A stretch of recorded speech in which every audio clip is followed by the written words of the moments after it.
মা আমি গেলাম। দাঁড়া, টিফিনটা ল। সাবধানে যাইস।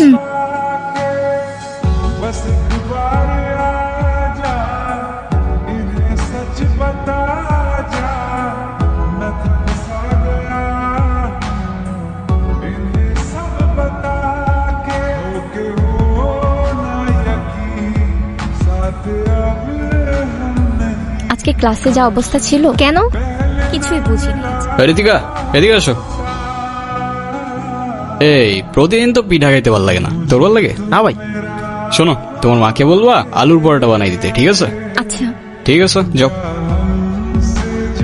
আপনার নাম কি? আলতাফ। দেখেন, আপনি প্রতিদিন আমার পিছু করেন, আমার এটা খুব খারাপ লাগে। প্লিজ এটা আর করেন না, আমার বাবা জানলে আমার অনেক প্রবলেম হবে।